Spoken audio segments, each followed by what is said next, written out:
আচ্ছা, আপনি আবেদন কেন করেছিলেন? আবেদন করছিলাম হচ্ছে সূচিতে আমার দাগ নাম্বার নাই।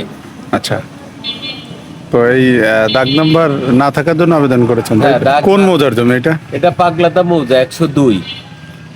আচ্ছা, পাগলাদা মৌজার 102। এখানে এই জমিনে কোনো মামলা মোকদ্দমা আছে না? হ্যাঁ, এখানে কোনো মামলা মোকদ্দমা নাই, ভোগ নিজস্ব দখল? জমি সব। আচ্ছা আচ্ছা আর এখানে হচ্ছে ফ্রেশ জমি।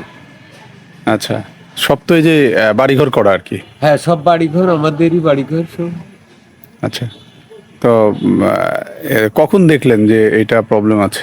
এখন দেখলাম যে নামজারি করার সময় দেখলাম যে 401 সূচিতে নাই, এই কারণে আমার নামজারিটা স্থগিত আছে।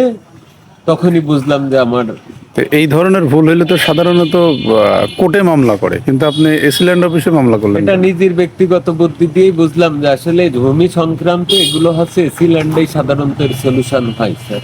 আমি এসেছি পাগলাদা মৌজায়। এই মৌজাতে আবেদনকারী যিনি কথা বললো, তিনি একটি আবেদন করেছে যে সূচিপত্রে দাগ ভুল হয়ে গেছে, সূচিপত্রে দাগ ওঠেনি।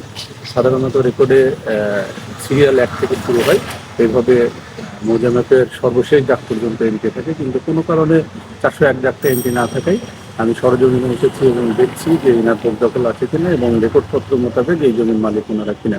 তো সেই ক্ষেত্রে যদি সকল কাগজপত্র রেকর্ডপত্র গিয়ে মিল থাকে, অবশ্যই আবেদনকারী ভূমি মন্ত্রণালয়ের সর্বশেষ যে করণিক ত্রুটির যে একটা পরিপত্র এসেছে, তো সেই 2021 সালে যেই পরিপত্র, তার আলোকে অবশ্যই আবেদনকারী এটার সলিউশন পাবে সহকারী ভূমির কার্যালয় থেকে। সেই ক্ষেত্রে নাগরিকের কোনো ভোগান্তি হবে না এবং খুব সহজেই এটি সমাধান হবে।